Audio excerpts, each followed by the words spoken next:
Praise the Lord. Greetings to you all in the name of our Lord and Savior Jesus Christ.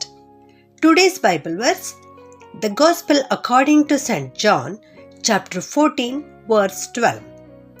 I am telling you the truth, whoever believes in me will do what I do. ಯೋಹಾನನು ಬರೆದ ಸುವಾರ್ತೆ 14ನೇ ಅಧ್ಯಾಯ 12ನೇ ವಚನ.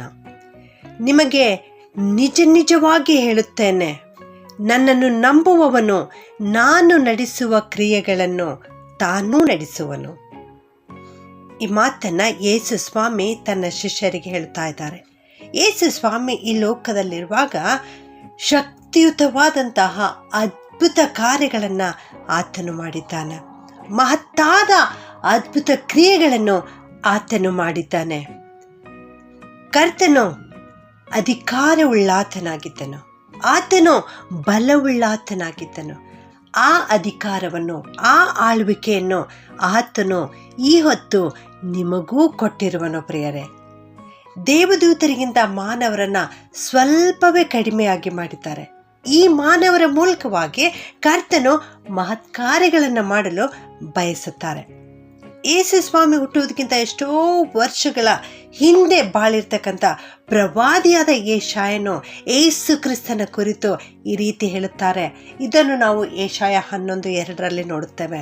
ಯೆಹೋವನ ಆತ್ಮ, ವಿವೇಕದಾಯಕವಾದ ಆತ್ಮ, ಆಲೋಚನಾ ಪರಾಕ್ರಮಗಳನ್ನು ಹುಟ್ಟಿಸುವ ಆತ್ಮ, ತಿಳುವಳಿಕೆಯನ್ನು, ಯೆಹೋವನ ಭಯವನ್ನು ಉಂಟು ಮಾಡುವ ಆತ್ಮ ಆತನ ಮೇಲೆ ನೆಲೆಗೊಂಡಿರುವುದು ಎಂಬುದಾಗಿ ಅಲ್ಲಿ ಹೇಳುತ್ತಾನೆ. ಪ್ರಿಯರೇ, ಹೌದು, ನಮ್ಮ ಯೇಸು ಸ್ವಾಮಿ ಈ ಲೋಕದಲ್ಲಿ ಜೀವಿಸುವಾಗ ಆತನ ಮೇಲೆ ವಿವೇಕದಾಯಕವಾದ ಆತ್ಮ ಇತ್ತು, ಜ್ಞಾನದಾಯಕವಾದ ಆತ್ಮ ಇತ್ತು, ಆಲೋಚನೆಗಳನ್ನು, ಪರಾಕ್ರಮಗಳನ್ನು ಹುಟ್ಟಿಸುವಂತಹ ಆತ್ಮ ಇತ್ತು.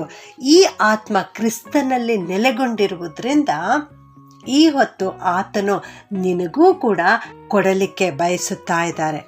ಬಲವನ್ನು ಅನುಗ್ರಹಿಸುವ ಆತ್ಮ ಕ್ರಿಸ್ತನಲ್ಲಿ ನೆಲೆಗೊಂಡಿದೆ. ಪ್ರಿಯರೇ, ಇಂದು ಕ್ರಿಸ್ತನು ತನ್ನ ಮಕ್ಕಳಿಗೆ ಈ ಆತ್ಮವನ್ನು ನೀಡಲಿಕ್ಕೆ ಬಯಸುತ್ತಾ ಇದ್ದಾರೆ. ನಾನು ಮಾಡಿದ ಅದ್ಭುತ ಕಾರ್ಯಗಳು ನೀವು ಕೂಡ ಮಾಡುವಿರಿ ಎಂಬುದಾಗಿ ಇಲ್ಲಿ ಸ್ವಾಮಿಯವರು ತಿಳಿಸಿಕೊಡ್ತಾ ಇದ್ದಾರೆ. ಅಷ್ಟು ಮಾತ್ರವಲ್ಲದೆ ಅವುಗಳಿಗಿಂತ ಮಹತ್ತಾದ ಕ್ರಿಯೆಗಳನ್ನು ನೀವು ನಡೆಸುವಿರಿ ಎಂಬುದಾಗಿ ಹೇಳ್ತಾ ಇದ್ದಾರೆ. ಹೌದು, ನಮ್ಮ ಯೇಸು ಸ್ವಾಮಿ ಮಹತ್ತಾದ ಕಾರ್ಯಗಳನ್ನು ಮಾಡುವಂತಹ ಆತ್ಮ ನಮಗೆ ದಯಪಾಲಿಸುವಾತನಾಗಿದ್ದಾನೆ. ಯೇಸು ಸ್ವಾಮಿ ಅಂದು ಶಿಷ್ಯರೊಟ್ಟಿಗೆ ಸೇರಿ ಅದ್ಭುತಗಳನ್ನು ಮಾಡಿದರು, ಸೂಚಕ ಕಾರ್ಯಗಳನ್ನು ಮಾಡಿದರು. ಅದೇ ಅದ್ಭುತ ಕಾರ್ಯಗಳು, ಅದೇ ಸೂಚಕ ಕಾರ್ಯಗಳು ಇಂದು ನಿನ್ನೊಟ್ಟಿಗೂ ಕೂಡ ಸೇರಿ ಮಾಡಲಿಕ್ಕೆ ಕ್ರಿಸ್ತನು ಬಯಸುತ್ತಾ ಇದ್ದಾರೆ.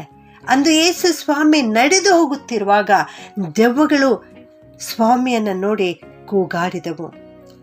ಯೇಸು ಸ್ವಾಮಿ ಅವುಗಳಿಗೆ ಆಜ್ಞಾಪಿಸಿದಾಗ ಅವು ಅಬ್ಬರಿಸಿ ಬಿಟ್ಟು ಓಡಿ ಹೋದವು. ಪ್ರಿಯರೇ, ನಮ್ಮ ದೇವರು ಈ ಹೊತ್ತು ನಿಮ್ಮ ಮೂಲಕವೂ ಕೂಡ ಇಂಥ ಅದ್ಭುತ ಕಾರ್ಯ ಮಾಡಲಿಕ್ಕೆ ಬಯಸ್ತಾ ಇದ್ದಾರೆ. ಆ ದುರಾತ್ಮಗಳನ್ನು ಓಡಿಸುವಂತಹ ಆತ್ಮ ನಿಮಗೆ ದಯಪಾಲಿಸುತ್ತಾರೆ. ಸೈತಾನನ ಬಂಧನದಲ್ಲಿರುವಂಥವರಿಗೆ ಬಿಡುಗಡೆಗೊಳಿಸುವಂತಹ ಆತ್ಮ ನಿಮಗೆ ಕೊಡಲಿಕ್ಕಿದ್ದಾರೆ. ಕರ್ತನು ತನ್ನ ಬಲದಿಂದ ನಿಮಗೆ ತುಂಬಿಸಲಿಕ್ಕಿದ್ದಾರೆ. ಪ್ರಿಯರೇ, ಹೌದು, ಇಂಥ ಒಂದು ಅದ್ಭುತನಾದ ದೇವರು ನಿನ್ನೊಟ್ಟಿಗಿರುವಾಗ ನೀನು ಭಯಪಡಬೇಡ. ನಿನ್ನ ಜೀವಿತದಲ್ಲಿ ಗೊಲಿಯಾತನಂತಹ ಸಮಸ್ಯೆಗಳು ಬರುವುದಾದರೂ, ಯೌರ್ದನ್ನಂತಹ ಸವಾಲುಗಳು ಬರುವುದಾದರೂ, ಯೆರಿಕೋ ಕೋಟೆಯಂತಹ ಅಡ್ಡಿಗಳು ಬರುವುದಾದರೂ ನೀವು ಭಯಪಡಬೇಡಿರಿ. ಯಾಕಂದರೆ ನಿನ್ನ ಮೂಲಕ ಅದ್ಭುತ ಕಾರ್ಯಗಳನ್ನು ಮಾಡಲಿಕ್ಕೆ ದೇವರು ಇಷ್ಟಪಡ್ತಾ ಇದ್ದಾರೆ. ನಿನ್ನನ್ನು ಇವೆಲ್ಲವುಗಳಿಂದ ಬಿಡಿಸುವುದಲ್ಲದೆ ಇತರರು ಕಷ್ಟದಲ್ಲಿರುವಂಥವರಿಗೆ ಬಿಡಿಸುವುದಕ್ಕಾಗಿ ನಿನ್ನನ್ನು ತನ್ನ ಸಾಧನವನ್ನಾಗಿ ಕ್ರಿಸ್ತನು ಉಪಯೋಗಿಸಿಕೊಳ್ಳಲಿಕ್ಕಿದ್ದಾನೆ. ಪ್ರಿಯರೇ, ಆದುದರಿಂದ ನನ್ನ ಪ್ರಿಯ ದೇವ ಮಕ್ಕಳೇ, ಹಿಂದೆ ನಿಮ್ಮನ್ನು ನೀವು ಕ್ರಿಸ್ತನಿಗೆ ಅರ್ಪಿಸಿರಿ. ಮೊರ್ದೆಕೈ ಮೂಲಕ ದೇವರು ದೊಡ್ಡ ಕಾರ್ಯ ಮಾಡಿದ ಹಾಗೆ ನಿನ್ನ ಮೂಲಕವೂ ಕೂಡ ಅದ್ಭುತ ಕಾರ್ಯ, ದೊಡ್ಡ ಕಾರ್ಯ, ಮಹತ್ತಾದ ಕಾರ್ಯ ಮಾಡ್ತಾರೆ. ಆದರೆ ಅದಕ್ಕಿಂತ ಮೊದಲು ನಿನ್ನನ್ನು ನೀನು ಕ್ರಿಸ್ತನಿಗೆ ಒಪ್ಪಿಸಿಕೊಡು. ಕ್ರಿಸ್ತನಿಗಾಗಿ ನೀನು ಯಾವ ಕಾರ್ಯವನ್ನು ಮಾಡಲಿಕ್ಕೆ ನಿರ್ಣಯವನ್ನು ತೆಗೆದುಕೊಳ್ಳುತ್ತಾ ಇದ್ದಿ ಅದನ್ನು ದೇವರು ನೋಡುತ್ತಾರೆ. ಪ್ರಿಯರೇ, ನೀನು ಕ್ರಿಸ್ತನಿಗಾಗಿ ಜೀವಿಸುವಾಗ, ನಿನ್ನ ಜೀವಿತವನ್ನು ಕ್ರಿಸ್ತನಿಗೆ ಅರ್ಪಿಸಿಕೊಡುವಾಗ ಖಂಡಿತವಾಗಿಯೂ ದೇವರು ತಾನು ಮಾಡಿದ ಕ್ರಿಯೆಗಳನ್ನು ನಿನ್ನ ಮೂಲಕವೂ ಮಾಡುವರು. ಪ್ರಾರ್ಥನೆ ಮಾಡಿಕೊಳ್ಳೋಣ. ಅದ್ಭುತ ಸ್ವರೂಪನು, ಆಲೋಚನಕರ್ತನು ಆಗಿರುವಂತಹ ನಮ್ಮ ಪರಲೋಕದ ತಂದೆಯಾದ ದೇವರೇ, ನಿಮಗೆ ಕೋಟ್ಯಾನುಕೋಟಿ ಸ್ತೋತ್ರವನ್ನು ಸಲ್ಲಿಸುತ್ತೇವೆ ದೇವ.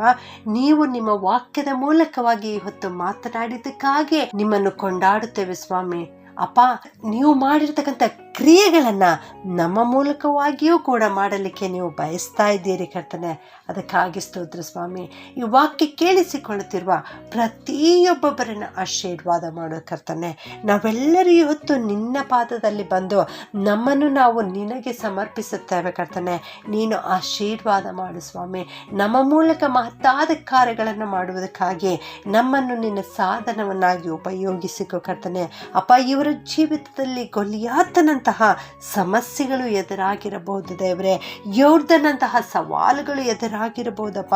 ಎರಿಕೋ ಕೋಟೆಯಂತಹ ಅನೇಕ ಕ್ರಿಯೆಗಳು ಇವರಿಗೆ ಅಡ್ಡಿ ಬರುತ್ತಾ ಇರಬಹುದು ದೇವರೇ. ಅಪ್ಪ, ನೀನು ಕರುಣಿಸು ಸ್ವಾಮಿ. ನಿನ್ನ ಮೇಲೆಯೇ ನಂಬಿಕೆ ಇಡುತ್ತೇವೆ ದೇವರೇ. ಇವರೆಲ್ಲರನ್ನ ಬಿಡುಗಡೆಗೊಳಿಸು ಸ್ವಾಮಿ. ಇವರನ್ನು ಆಶೀರ್ವಾದ ಮಾಡಕರ್ತಾನೆ. ಇವರ ಜೀವಿತದಲ್ಲಿ ಅದ್ಭುತ ಕಾರ್ಯಗಳನ್ನು ಮಾಡು ಸ್ವಾಮಿ. ಮೊರ್ದೆಕೈಯನ್ನು ಆಶೀರ್ವದಿಸಿ ಅವನಿಗೆ ದೊಡ್ಡ ಸ್ಥಿತಿಯನ್ನು ಅನುಗ್ರಹಿಸಿದ ಹಾಗೆ ದೇವ, ಇವರೆಲ್ಲರನ್ನು ಕೂಡ ಆಶೀರ್ವದಿಸಿ ದೊಡ್ಡ ಸ್ಥಿತಿಯನ್ನು ಅನುಗ್ರಹಿಸಬೇಕಾಗಿ ಈ ಪ್ರಾರ್ಥನೆಯನ್ನು ದೀನತೆಯಿಂದ ಯೇಸುವಿನ ನಾಮದಲ್ಲಿ ಪ್ರಾರ್ಥಿಸಿ ಬೇಡುತ್ತೇನೆ ತಂದೆಯೇ. ಆಮೆನ್.